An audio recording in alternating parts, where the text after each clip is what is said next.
Crazy. Look, I scheduled it in advance. I got the tags in. Everything is set up, or most of the tags anyway, but still. Welcome to Common Mansplaining. Woohoo! Our Department of Efficiency really helped out today, right? Yeah, right. You know what? The problem was in the past, the past several weeks, we were actually funded by USAID, and thankfully we've gotten off that train. And did you hear that? Iron Mountain. Have you heard the latest about Iron Mountain? No. What is it? So Iron Mountain is they're a corporation. You might see their trucks drive around. They do data stuff for big corporations, but they house, one of the things is they house any federal employees' retirement. It's housed on paper in a limestone mine 230 feet below ground in Pennsylvania. Cool. Right? And so it takes months when you file a retirement for them to do anything with it. Right. So obviously DOGE is like, maybe we can have a few improvements to that, maybe. Just maybe. You heard the meme about they were talking about USAID was running the Chiefs offense for the last 5 years, and that's why it was good prior to the game. Yeah, heck of a game, actually. You know, it's funny. I don't even probably shouldn't even talk much about my side affairs, but yeah, I had a lot riding on that one. So. Oh, really? Yeah. And you bet on the Eagles? Well, so I didn't bet, but people bet against me. So yeah, ultimately the same thing. Yeah. Okay. So you did well. Yeah, very well. By the second half, I was like, "This is wrapped up." Yeah, right. Well, that's when Trump left. Trump was like, "This is not a game anymore." We actually didn't watch. We stopped watching the game at halftime too, and we're like, we checked the score to see if we should tune back in, but it was never really competitive. Yeah, no. The Eagles defense was insane, like just outrageous, like 20 sacks or something ridiculous. I mean, they were just couldn't be stopped. But anyway, so yeah, Elon is still trucking away. Did you see the first DOGE oversight meeting? Yeah, Elon is still. No, I did not. Was that today? Yeah, they just started today. They started, all of the waste, fraud, and abuse oversight, which of course I don't know. I have mixed feelings about oversight meetings. I don't think they ever actually accomplish anything. I think it's just but again, you have to in those of transparency. If you don't have oversight meetings, then you're just inviting fraud. Right. It's actually one of the things that my father-in-law tried to address in West Virginia.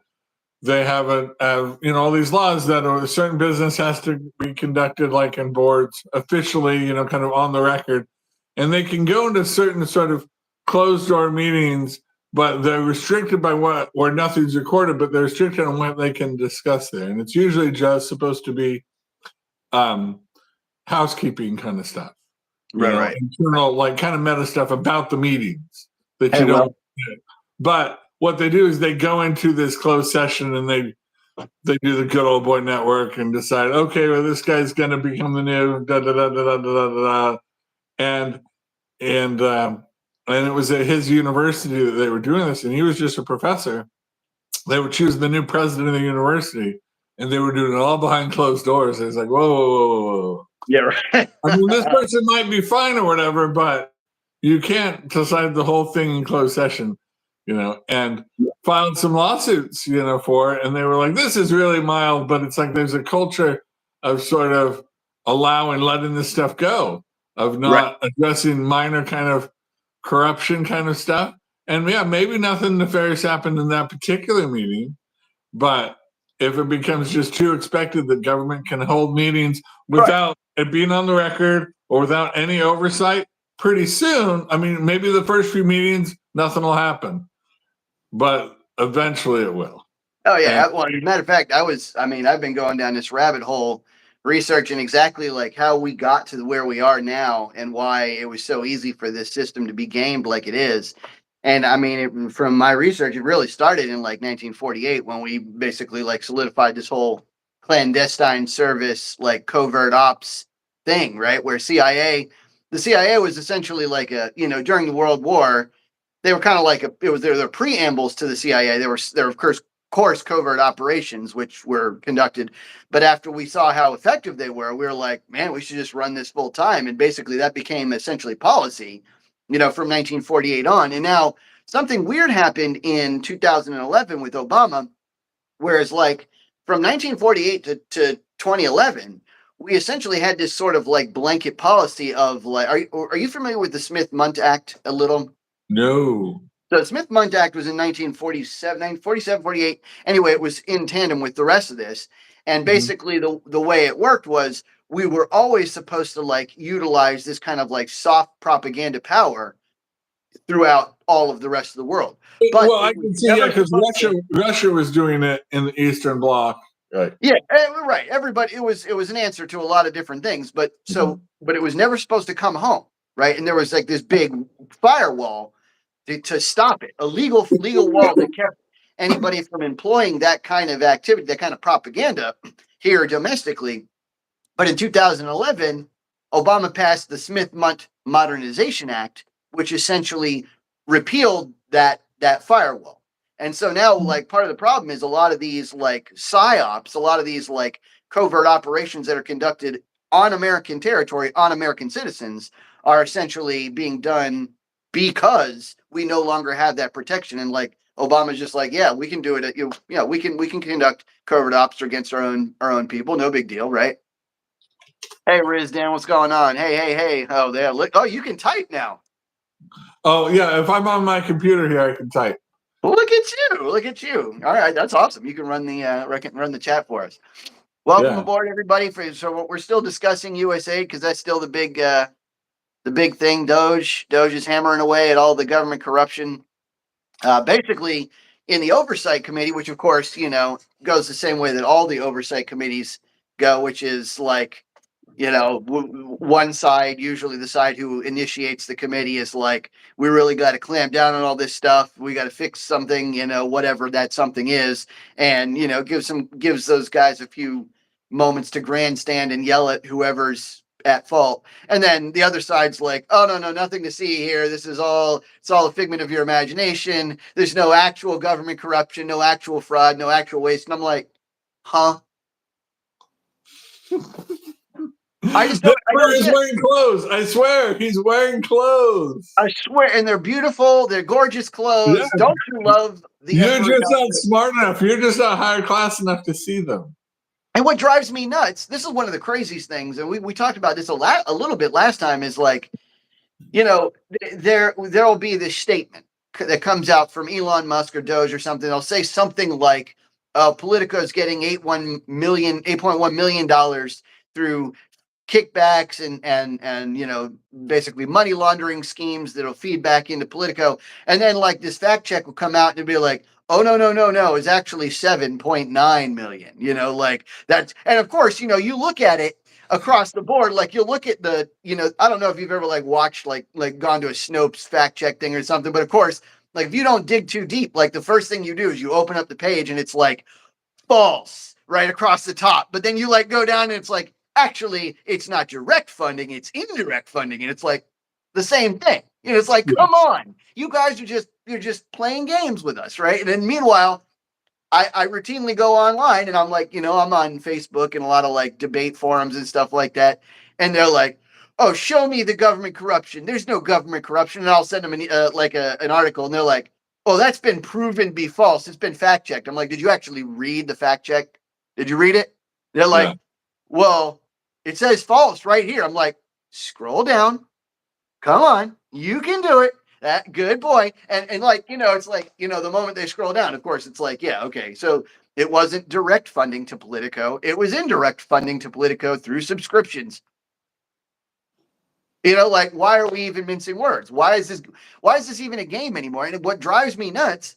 $34,000 subscriptions. By the way, we will, as soon as YouTube will let us, we will have a $34,000 subscription plan out there. Yeah, no kidding, right? Like,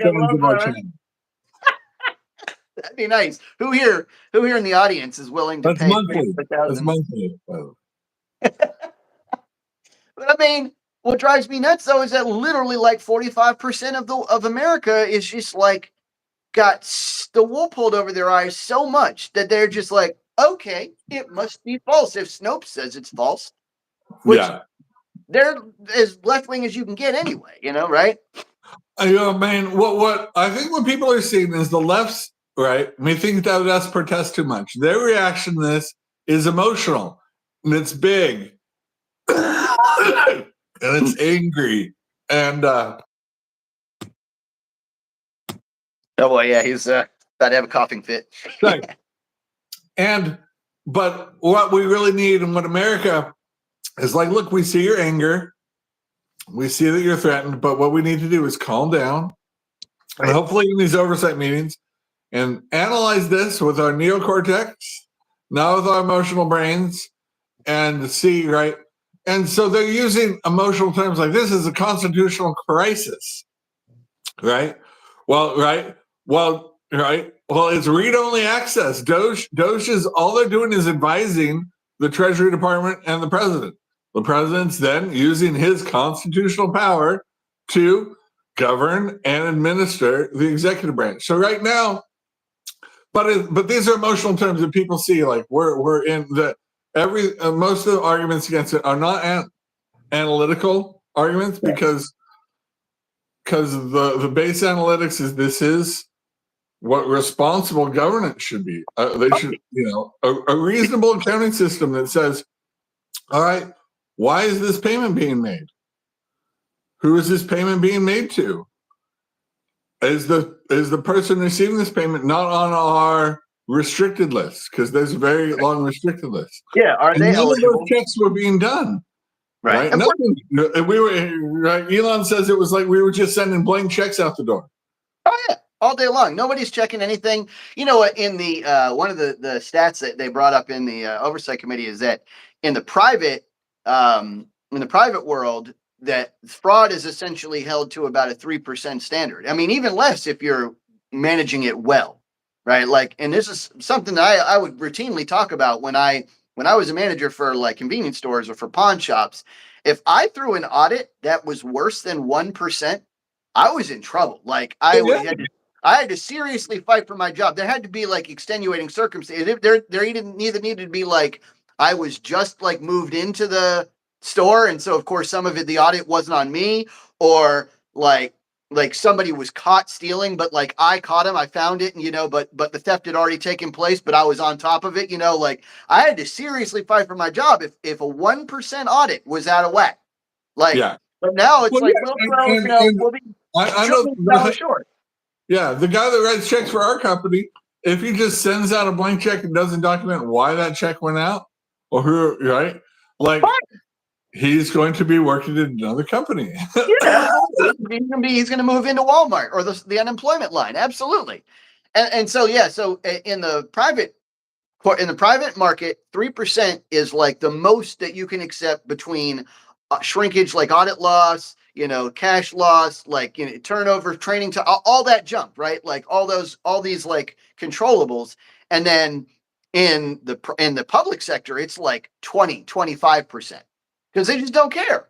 Because why would they? It's not their money.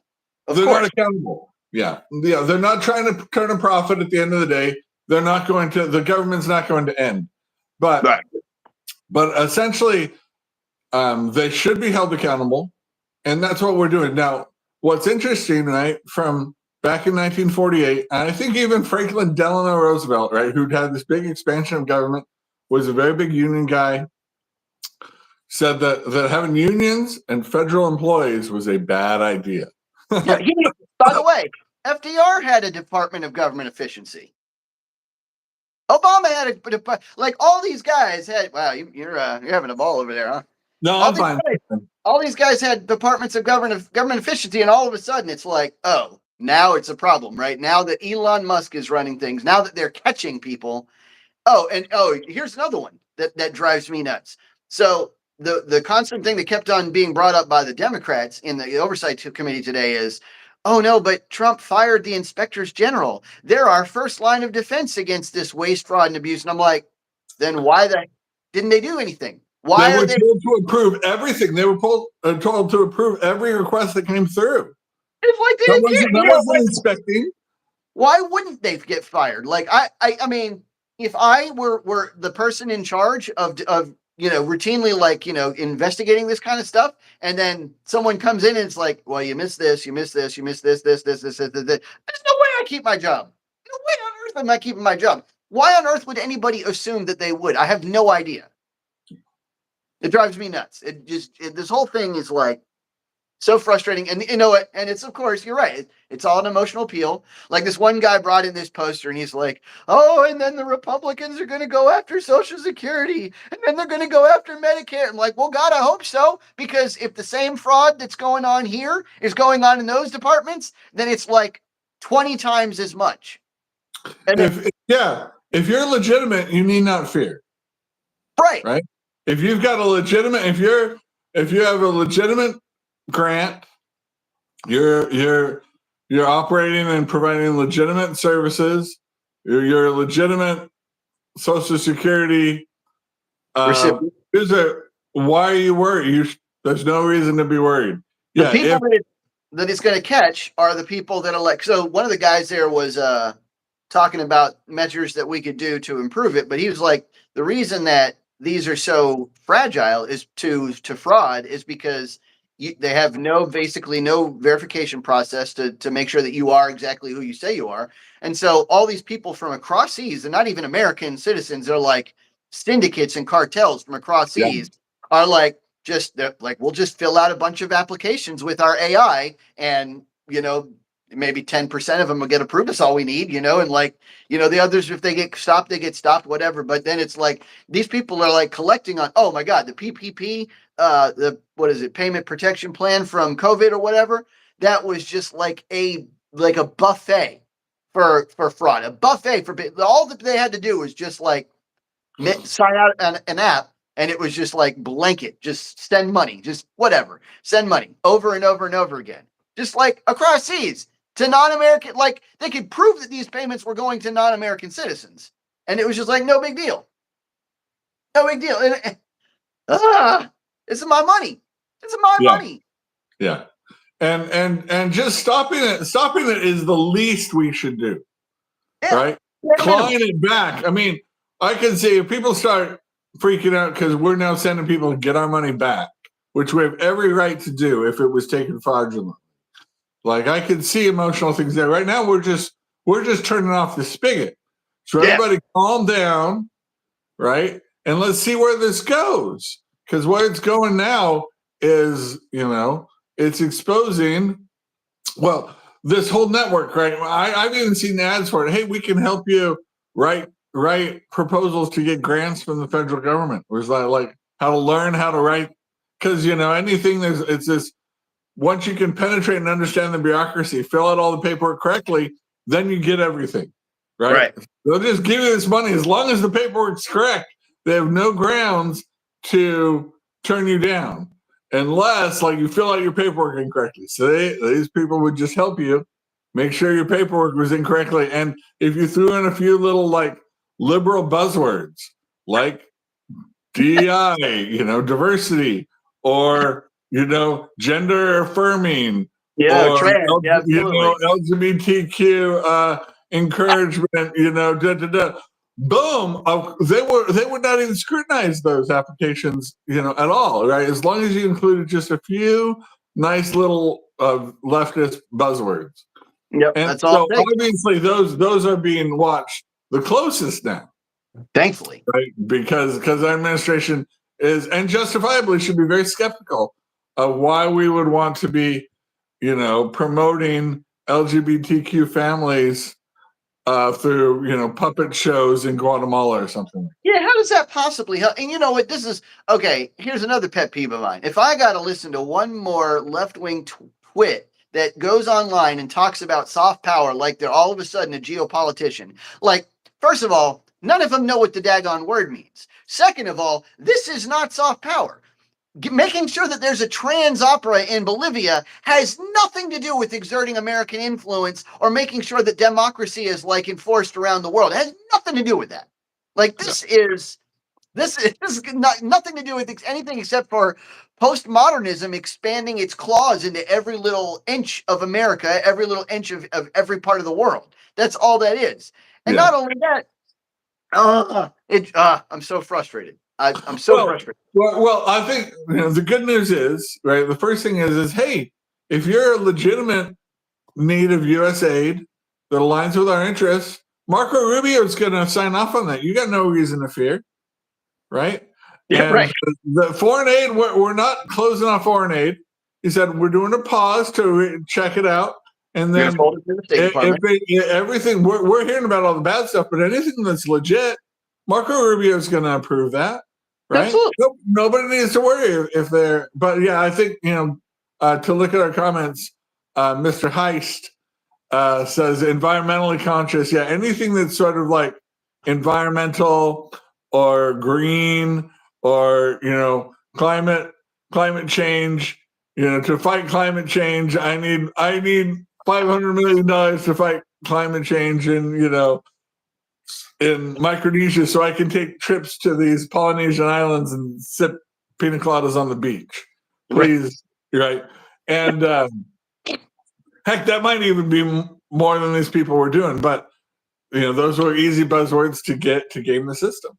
Of course. Yeah. And yeah, it's like the puppet show and like it's almost hard to keep up with all this nonsense. There's so many ridiculously like individual stupid things that I've seen. Like literally I've got a whole paper full of them here, but it's like some of this stuff is like there's just so many different items, and that's what you would expect from 1.5 billion transactions, right? Well, and yeah, well, it was actually ticking off some of the countries like Chile.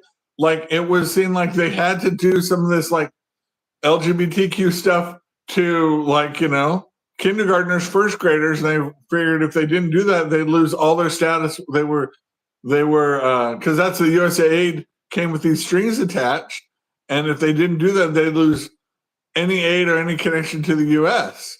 Right? Yep. So it's sort of portrayed. It wasn't soft power. It was very sort of threatening to push the radical left-wing agenda. And not only that, like these, I think, Elon Musk and them, they did a bunch of interviews too. And this is just something that was known to not actually get money to anybody anyway. Like they're talking like 10%, 15% of this money was actually ending up where it was supposed to. And the rest of the money would just sort of vanish into thin air. Like if, we sent, the puppet show was in Iraq. I think that was the Sesame Street, right? Sesame Street was in Iraq. DEI musical in Ireland for 70 grand. Like this stuff is like it's outrageous. But then on top of that, they made those the conditions for sending money. And then when they sent money, the money didn't even get there. Like a lot of times the money would just like poof, or like 1/10 of it would arrive, and like the rest of it would just like, or it would get cycled back into a left-wing media outlet. Oh, so that sounds completely legit. I got no problems there. I mean, right. So this is where my rabbit hole took me. This is where I'm excited to talk about this today. So, USA has a program called STARE, right? And this is one of the big things that the big size corruption elements of their program. STARE is something called Strengthening Transparency and Accessibility Through Investigative Reporting. And what it did was a lot of these left-wing media outlets, what they would do is they would funnel the money into these outlets who would then throw money at like high-end investigative reporters who would then do hit pieces on anybody who would try to enact a policy that was deemed to be against the left wing. So it was like, like they're not reporting on like kittens being pulled down out of trees by the fire department. They're talking like each one of these was an execution, a political execution of somebody. And I mean, they would brag about this still on their website. Well, the website is taken down, but like you can see this on the Wayback Machine. Like you can still go to see what it was, and they're like, they were bragging about it. Like they were like literally $10 billion in fines for people of the opposition. Like 500 plus policy changes, literally 30 positions, like either sacked or made somebody resign, like including prime ministers. You can go on now. I did this thing. There's what is it called?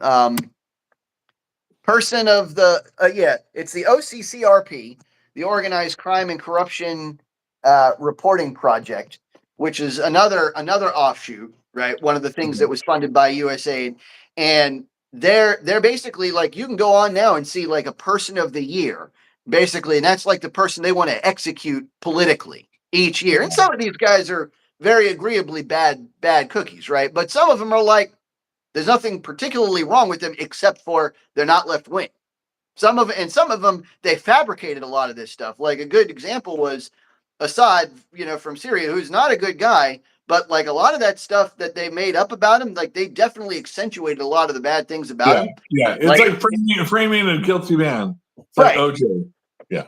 So it's like, why even, like, some of this stuff just wasn't even necessary to even fund, and yet we did it, and we're just throwing money at these problems overseas, and this is the kind of soft power that they're talking about. And do they even know how many government agencies there are? I've got no idea. Like probably thousands, and I'm sure they all report to each other, and it like some layers are like the same thing, and other layers are completely opposed, and that's just how the government works. It's like whatever.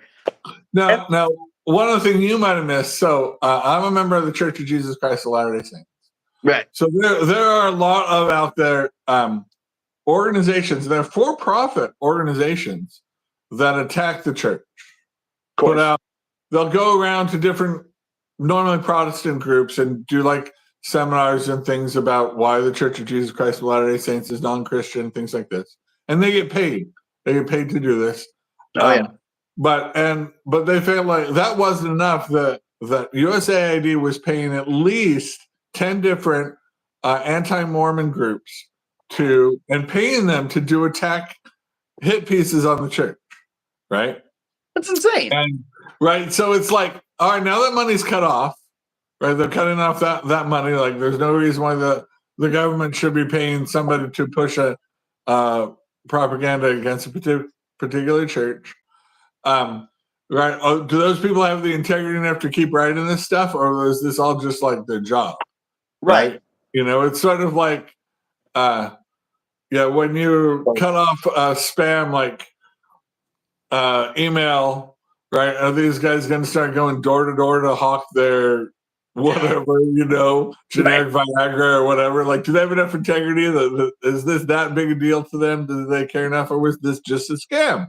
They were making easy money, taking money from dupes. Like everybody's got a hustle, I guess. But don't tell me it's like, how well funded? I'm like, why are these people doing this? How is this their whole personality?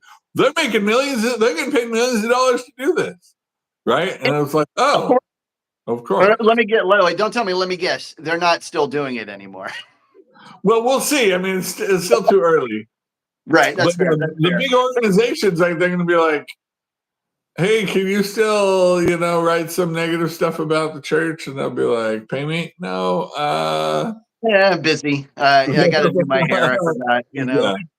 Forgot Well, I've got to work a day job now or something. Yeah. Well, and this is what drives me nuts about that, right? Like, in the Catholic Church has taken a lot of heat lately too, in from government influences and stuff like that. And I'm like, whether or not you agree with, like, the Mormon faith or the Catholic faith or stuff like that, why would it ever be a good thing to, like, most of these guys, like, Mormons and Catholics, that, like, basically all we do is just sit around and we're just nice, stable families. That's all we do is just sit around and then just be good citizens. Like, we don't go around like killing people. We don't go, well, maybe some Catholic priests do some crazy stuff, but aside from that, like. I want to ask Gravitt Heist. He talked about, isn't freedom of religion a First Amendment right? Well, it's even more than that. It says that the government shall make no law restricting or let me get the text. Prohibiting free exercise thereof. Yeah. Yep. Government shall make no law infringing or nor make any law prohibiting the free exercise thereof. And you know what? Not only that. Like, even if there wasn't that First Amendment right, it's just you just get nothing out of, like, attacking Mormonism for no reason. Like, there's just nothing there. Well, it's a postmodernism that wants to secularize the world. And I saw a report back in in the early 2000s about how it felt like in Europe this was very successful, even in very Catholic, traditionally Catholic countries like Italy, Austria, and the Czech Republic. The one holdout is Poland, remains pretty actively religious, and France, which was very, very Catholic. The rate of secularization has been faster than they hoped, right? But in America, they're like, but it's not working in America. America wasn't secularizing, right? We were holding on to our guns and religion. This is what you're thinking about Obama changing it. That type of propaganda that they were using to secularize Europe, now they could throw at America, right? And that's their big push to say all religions, anything that's sort of negative. Obviously, the Church of Jesus Christ of Latter-day Saints, what they found in their studies, votes about 86% for the Republican Party. Oh, do they? Okay. They are the strongest religious association for the GOP party. Yeah, you guys are dangerous. Right? And so whether they have any qualms about our theology, right? They definitely do not like, and even though the church officially is neutral, the presidents of the church, the leadership of the church will meet with both candidates, Kamala Harris and Trump, when they come through, and people will not talk politics on Sundays in church. They'll go ahead and say, we affirm our neutrality, vote for whoever you think, represents your core values and that you think, to pray for that people. And still, the left sees our right-wing sort of conservative personal values, and that we tend to vote in such high percentages for the opposing party. We're on their hit list. It's crazy that because in recent times, like I think the FBI even labeled like Catholic, pro-life organizations as like terrorists and stuff like that, crazy stuff. But I'm like, meanwhile, Catholics, ironically, on the whole, are probably split down the middle, or like maybe even left leaning to a certain extent, just because there's the heavy element of like the charity is very important in the Catholic Church, which I'll always go into church and try to explain to them, like, yes, no, Jesus wanted personal charity, not for you to give money to somebody else to do charity for you. He wanted you to do it, right? Like, but they don't understand that kind of like intricacy, and so it's kind of odd that they would even be a target, because a lot of while Catholics are very, very socially conservative, they're fiscally kind of liberal. So it's odd that they even would be a target. But what do I know? Well, the left kind of lost their, again, because they're emotional in their responses, kind of lost their rationality. And when the Supreme Court overturned Roe v. Wade on very strong ground, and so they want to punish anybody that they felt like was on the other side, right? Or that the Catholic support for ending Roe v. Wade is all that they needed, right? Well, and an institution that offers a moral framework contrary to them, right? Because the elites, the media elites, they want to draw the moral lines, right? And for a long time, right, in the 60s, 70s, right, you'd see like homosexuality was taboo, and that was, but gradually that line always keeps shifting. And we've talked about this. And then finally they said, all right, basically any consenting adults can do anything, and we can't criticize them for it, but children are off limits. And we kind of said, like, okay. And now they're like, children, like they don't want to draw a line at all, right? The left and or at least the secular left too, because they have no moral framework. They don't have a laws. They don't respect laws given by God or moral laws that are Judeo-Christian at all and time tested. When you say, all right, where's the line? What is immoral? Yeah, they don't have one. Immoral, right? Nothing's immoral. But see, that's the problem with what I don't even understand how. I mean, I can't fathom it because I've never gone through like a full like postmodernist society, but how do they even maintain any kind of order if there's no reason for the laws, right? Like if like, I mean, the reason for laws now is basically to enforce morality, right? The reason I can't go around killing people is because killing people is bad. It's wrong, right? Like it hurts. When we come together to live in societies, yeah, if you're killing people, then nobody can live around you. And so, right, we have to have laws that make it so you can live around other people and not make their lives miserable, or else we can live in cities. If there's nothing behind that, like if what if somebody says, well, look, my truth is that it is good to go around killing people. I mean, like, how do you even justify stopping that if everything is on the table? Actually, I got it. It's because it's bad for your carbon footprint to kill people. Yeah, right. It's bad. It increases greenhouse gases somehow. Like, even that, it's like, I mean, you bodies, yeah. Obviously, I'm taking it to the extreme, but like, okay, so what if the Earth, has runaway greenhouse and everybody dies? So what? There's nothing morally wrong with that, right? Like, what would be wrong with that? If you have no moral values, what difference does it make if everyone dies? Who cares? Right? There's no moral value. Well, the only line is what's good for the planet. Environment has become the line, right? There's no morality when it comes to climate change, the environment, inanimate or, sea level, sea temperatures, sea life we've never discovered. That's the line. Yes, you're right. Like, schmelt. Yeah. Smelt. Right. It's definitely living, breathing human beings that can vote against you. No. That's not the moral line. Gravity High says, do unto others as you would have them do unto you is the best. It's one of the best. Like, that's the golden rule, right? Now, I've heard do unto others as is moral anyway, regardless of whether or not they would have them, that you would have them do that unto you. I think that there's that we've gotten to the point where if you start challenging the foundations of morality, then you've basically challenged the foundations of society, right? At that point, why even be together? I saw this. What was this? Love your neighbor as yourself is. Yeah, love your neighbor, love God. That's all you need, really. But I saw this chick on TikTok the other day that was whining about all these different things. Like, she has to pretend to like people, and she has to pretend, that this, that, and the other. She has to pretend to want to go to work every day, and just pretend this. I'm like, no, you don't. Go be a hermit somewhere where in the African jungle where nobody cares. You don't have to be part of society.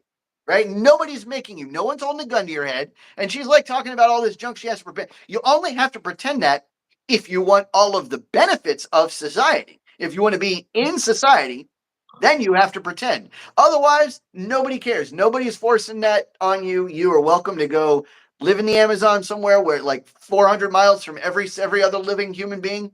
Nobody will care. But, that's the game, right? Now, one of the things that I hear people whining about in the committee, the oversight committee, is they're like, oh, Elon Musk isn't being transparent. And I'm like, he's taking press conferences every single day. He's fielding questions every single day. He is literally tweeting you through the process. Are we even calling it tweeting anymore? Xing? It's still, he's posted on X. If you don't want to tweet is still the tweet is still acceptable. Okay. But he's tweeting us through it. He's literally taking press conferences every single day, with the president also taking press conferences every single day. Carolyn Levitt taking press conferences every single day. How could they be more transparent? They're like literally taking screenshots of the stuff that they're finding and like posting it everywhere. I have an idea. Elon or anyone in the Trump administration, they should have 1 week where they give access like the Biden administration, a Trump appreciation week, where the president's given as much visibility and transparency as Joe Biden, right? Which is none. And see, right, a typical Joe Biden week, and see how they react, right? We are kind of flooding them. It is a fire hose, and this is maybe part of his thing, is to have so many things coming out that the left doesn't know what to react to, and to kind of like see so much going on, right? Because he's planned this, and this is going where he wanted to. He didn't know exactly what they were going to find, but he knew they were going to find stuff. Right. And what they're finding is gold, right? Yeah. Political gold. All because, day. Right? Because it builds his political capital, shows, right, what he's being a responsible leader, and that we're going to responsibly, and that the other party was being irresponsible to the point of corruption. Oh, right? yeah. This is just a political gold mine. And the left says, please stop mining this gold you've discovered. Please, I know this is really good and valuable, and we would totally be doing the same thing if we were in your case. But could you please stop? We would really like you to stop. Yeah, when they're in power, it's no mercy, right? But and don't get me wrong, because I don't blame them. Because here's the thing, I'm not for those of you out there who know me, I'm not a Republican. I'm a conservative, but I'm not a Republican, right? So I don't carry water for the Republican Party, and I'll be the first one to tell you that the Republicans seem to have a large number of people on the the sexual predator list for some reason. I don't know what that is, but again, I'm not carrying and this is the other thing that I can get away with, though, because I do that, is I talked to a guy the other day who we had this big debate about this USAID corruption and stuff. And I had a hard time even getting him to admit that, do you just at least admit that there is corruption, that there is some stuff, some fraud found at all? Just bare minimum, admission. And he's like, well, Trump, I'm like, see, but the thing is that whataboutism doesn't mean anything to me because I'm not a Republican.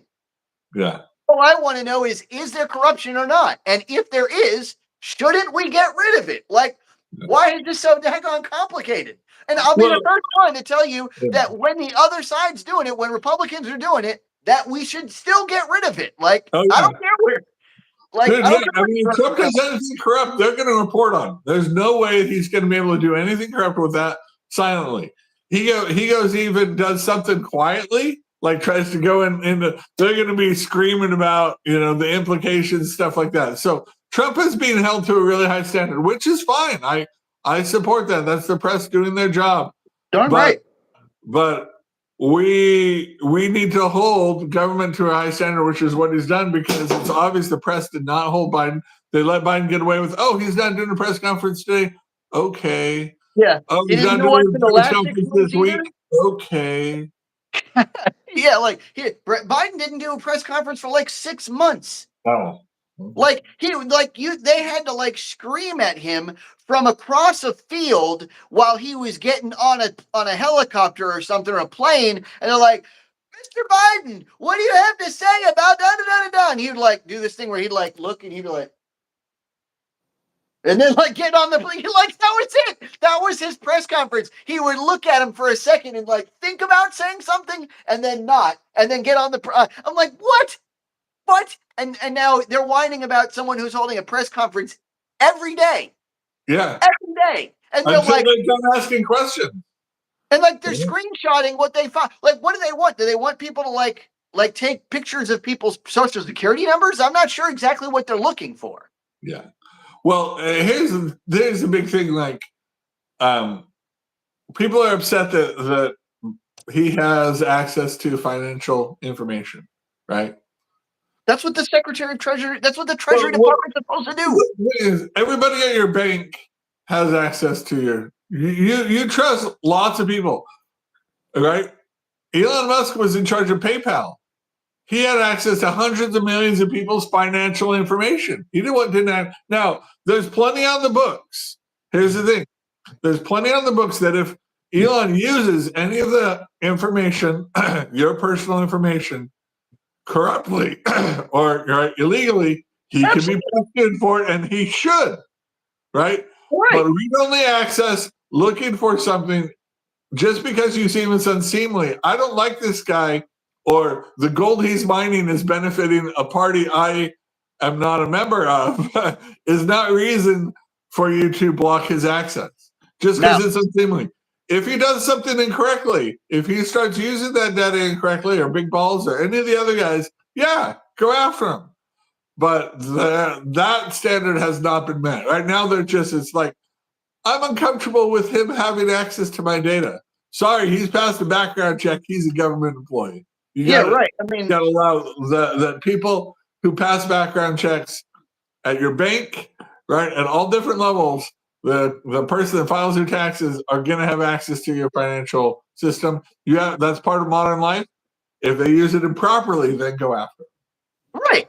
And like, let's not forget, this guy was appointed by the president of the United States in a legal executive order that created a legal department, right? And, he's got statutory authority. These are Treasury employees. They're forensic auditors that are like literally sent by the Treasury Department to do this. Now, you can tell, this is a hint for everybody out there who wants to know how to find propaganda, like how to spot it because some people don't train themselves to see it as it's coming in, right?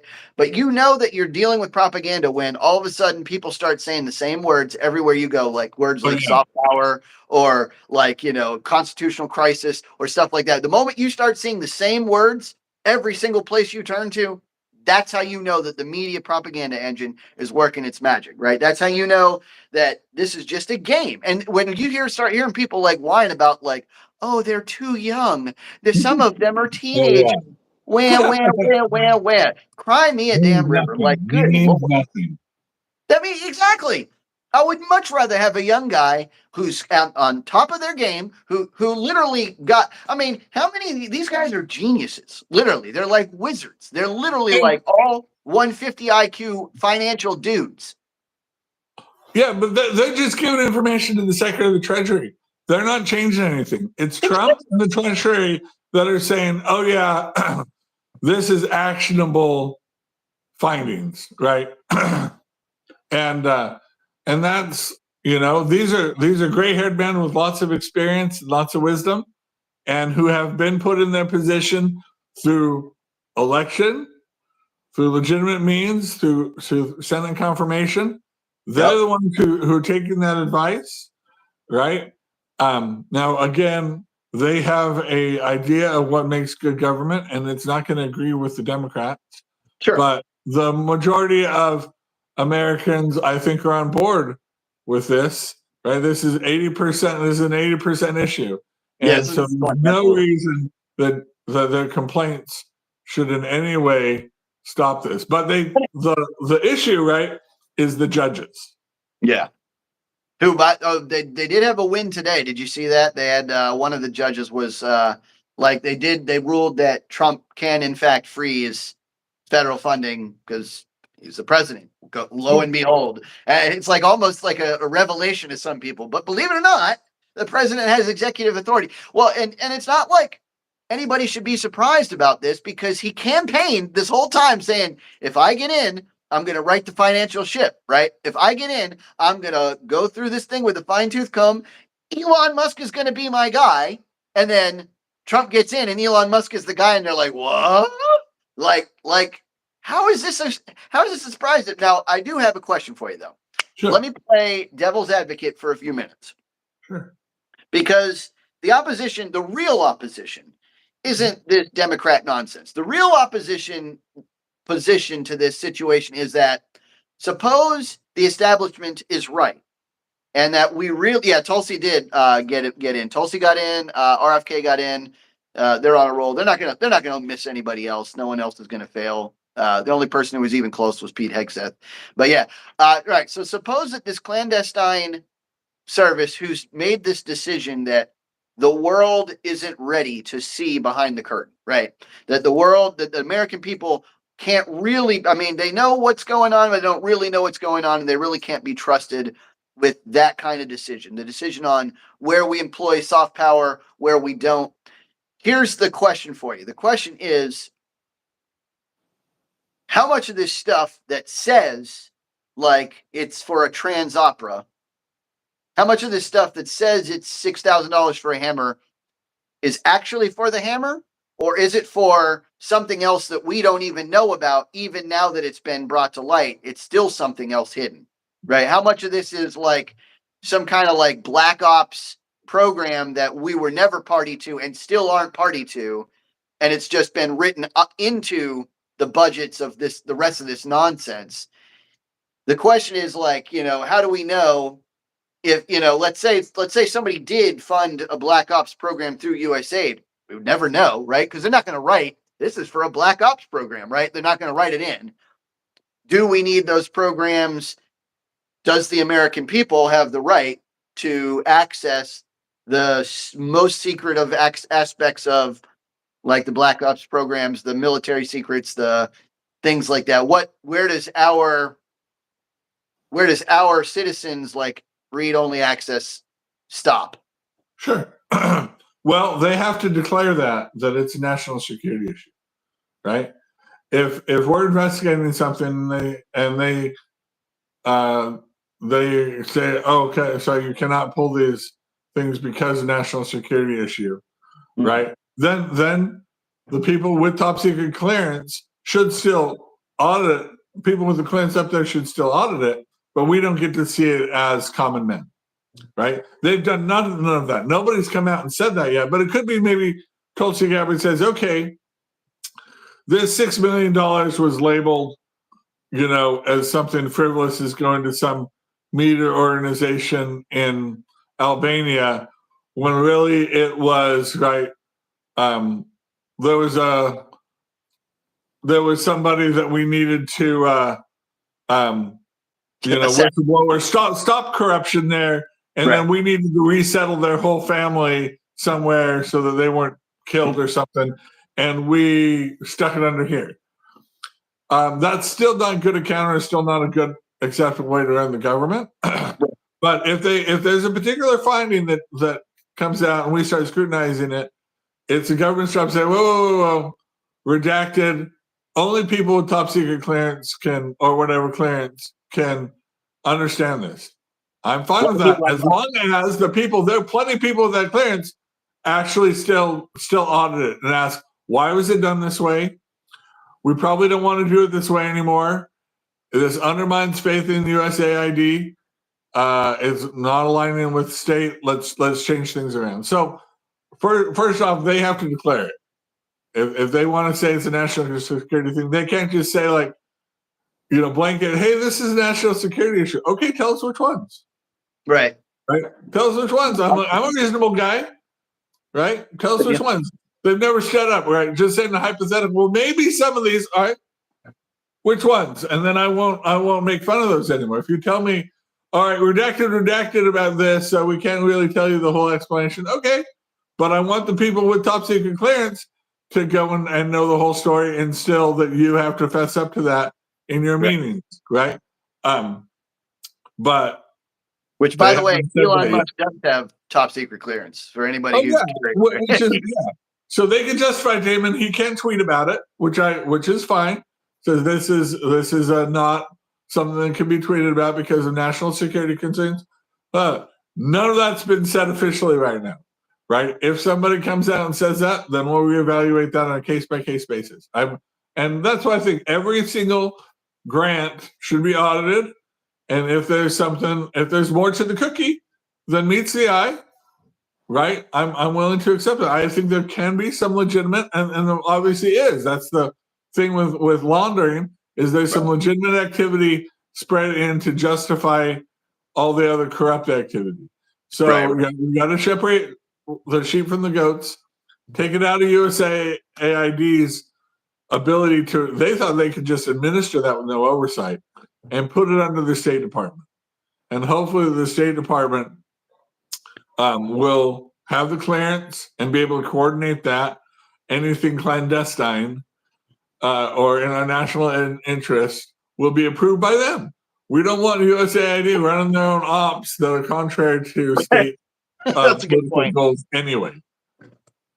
Yeah, I definitely agree. I'm on board with that. Well, what about the broader implications of like American interventionism? I know that, so some of this stuff is I've wrestled with this a lot, right? Like this is the common thing, right? So like obviously I'm not an interventionist on average. I'm more of a isolationist type of guy. That isn't to say that I can't be convinced that some interventionism isn't correct. Like, you'd have to talk me into it. But there is the other side of this coin, right? That says that without this kind of like soft power influence everywhere, that we're just like, it's like we'd have to be dealing with sprout up terrorist units all the time. We'd have to be dealing with nation states that are like, causing low level issues, conflicts and stuff. We'd have to blah, blah, blah, blah, blah. Like the claim is that since we are already called to be the police force of the universe, how much of this is like front loading, like preventative maintenance? Sure. Look, I do not disagree that there can be appropriate use of soft power and projecting things up, but I think that should all be approved by the State Department. Yeah. I don't think USAID is the right place to be doing that. Right. And the aid just needs to be like, once the State Department has already determined, okay, whatever's going on in this country needs humanitarian aid or something like that. And once they've deemed that that needs to happen, they say, but I don't actually want to run the aid bit part of it, right? From the State Department. Now USAID can go in and actually set up the tents and give out the aid or whatever, right? But the State Department says this is a legitimate need and we want this to go out there. And this soft power we need to counteract this or something. Right. USAID is not should not be making those determinations. Right? Yeah, I agree. And the CIA, if they're doing it, it should be on their docket, redacted for people with security clearances with their goals. Now, one of the big things, like when we leave an area, right, like militarily, we still leave a lot of spooks behind, military intelligence, right? And there are even people, I knew some, right, I mean, probably everybody does, but I've known someone who worked for the department, State Department or CIA, and what her job was to do, she lived in Virginia, DC area, was to be assigned some country, small country you probably don't keep track of, to learn their language, read their daily newspaper, know who all the people in power are, things like that. So then all of a sudden there's an incident, she can write briefs, all right, these are the people we need to talk to. This is these are the bad dudes we need to talk to. Right. This is the newspaper that we can rely on. This is not a newspaper we can rely on. These are, right. And so you kind of have that, and you need people around, not necessarily spying, but letting them know, like, hey, these guys are not worth, us opposing, or getting concerned about, or hey, these guys are trying to get a nuclear weapon and trying to blah, blah, blah, blah, blah. We should take these guys seriously, right? So there's a little bit of that. To a large degree, the ones we care about, why we cared about Iraq, is because with their oil, they had access to massive wealth. Yeah. And with that massive wealth, they can make big threats a reality that we don't really care about for very small, countries like Eritrea or Guyana or Ivory Coast or something like that. Like we still want to know, in case there's something that happens at there, or they become involved in some international. We want somebody reading their newspapers daily and up to date on. So that all should be managed by the CIA and the State Department, and should not be something the USA should be running their own ops. And that's why they haven't stood up and said, like, hey, this is a national security, please don't audit this program, because they'd be like, why are you doing national security stuff? Right? Yeah, why is this NGO getting so much government funding? Anyway, so here's an interesting element that's just come out, is that Trump is now questioning whether or not we're actually in debt, $36 trillion. And it's an interesting idea because, I mean, how much of this debt is fraudulent, right? Like, how much of this debt is just BS in the first place?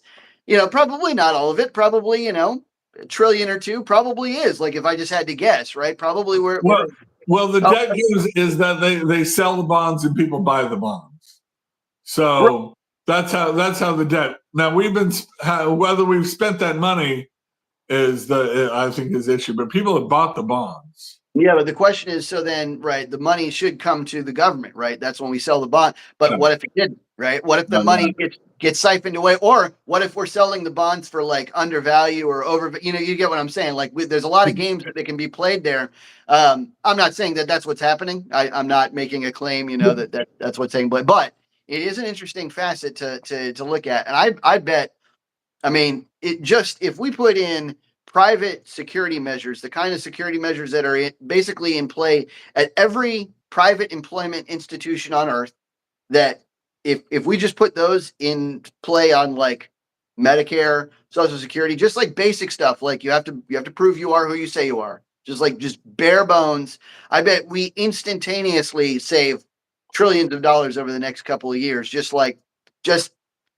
bare bones, like from keeping people from across the seas from just spamming us with applications that have no basis in fact, or catching just a couple of fail-safe. In Missouri, they already have a system like this. They have basically like a private overlay that catches a lot of the fraudulent like Social Security applications in advance, and the Medicare.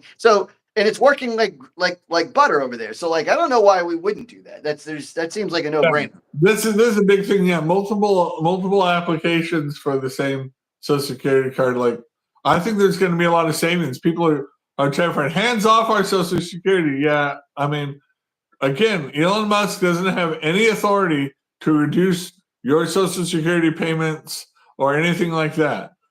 But we want to know if people are drawing Social Security in your name who are not you, right? Or multiple things like that. So, what does Gravit High say here about Ireland? I just thought we should read one. Because Ireland has 34,000 NGOs, and we have four. Oh, are you from Ireland? He said we have 4.5 million people. Make it make sense. That's insane. That is a lot of NGOs. You know what? I think I should start an NGO. Matter of fact, I should start like 10 NGOs, right? Because like we're obviously not limited to the number, right? Well, I think the time to do NGOs was last 4 years. Yeah, because it was so easy to get money. Right? You could write something like trying to, have acceptance between Catholics and Protestants in Ireland, and or spread DEI, Arabs in non-Arab countries, and you just get millions and millions of dollars. Yeah, you said they get $6 billion each year. Yeah, that's so from the U.S. or from different organizations. We'll see. I mean, not just because it's an NGO, that's not a hiss and a byword yet. But we should. But it also doesn't mean that they're not deserving of scrutiny. Yep. Well, listen, guys. Since for those of you who are still on, which is only a couple people, we just want to let you know we're going to try to do this every Wednesday. We're going to go live every Wednesday. That'll be our thing now. It'll be our day. So look forward to that. And that isn't to say that we won't occasionally reschedule as schedules need, but Wednesday is going to be our day that we're going to shoot for. Please share this channel with everybody you know. Both of your friends, and like, share, and subscribe. And then catch you next time on Common Mansplaining. Keep it coming. Keep it coming. Christian, I'll hit you up in a minute. Yep.